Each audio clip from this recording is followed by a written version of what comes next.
Early morning in Dakar, and fisherman Adama Sour and his crew take to the open waters in hope of a good day's catch. These are just a handful of Senegal's thousands of artisanal fishers, responsible for catching 80% of the fish in Senegal. As droughts worsen inland, more and more workers take to the sea, and fish are getting harder to find. In Senegal, half the population lives on the coast, and 400,000 tonnes of fish are landed every year. That's more than double 30 years ago.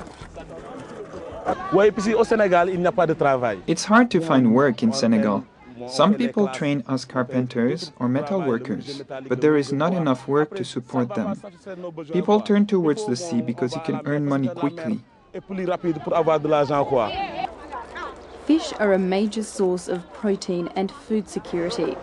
They're also one of Senegal's leading foreign exchange earners, 300 million euros per year, a major factor in national economic security. But many of the world's top marine biologists recognise that fish stocks along West Africa have severely declined, with potentially disastrous effects. Some in Senegal, such as grouper and sea bream, are already in danger. Scientists predict a total collapse of some stocks in the area within 5 to 10 years. The principal problem, from the point of view of resources, is that they are really low. And they are exported in their natural state.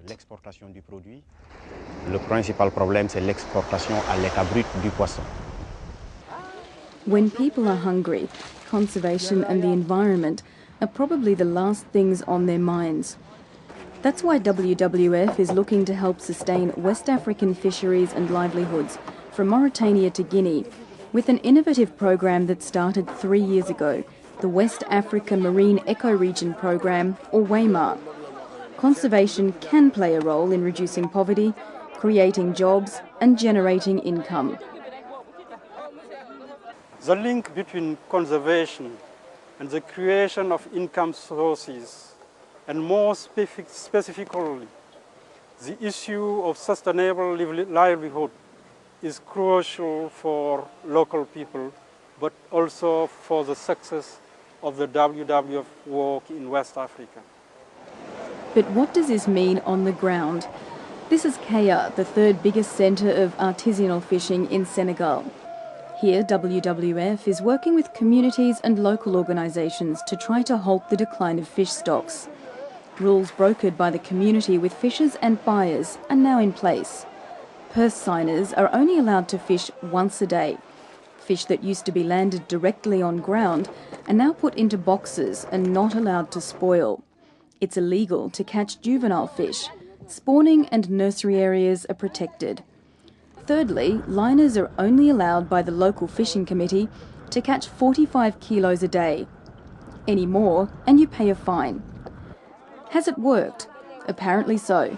Less fish are caught, but prices are up, as are fishers' income and their standard of living. So why has it worked? I think growing awareness that people are respecting the conditions which have been designed for fishing, and still they can develop their own livelihoods by having an income, by having little schools in their communities, by having some economic development in their communities. And I think that is the best way to measure success of the programs.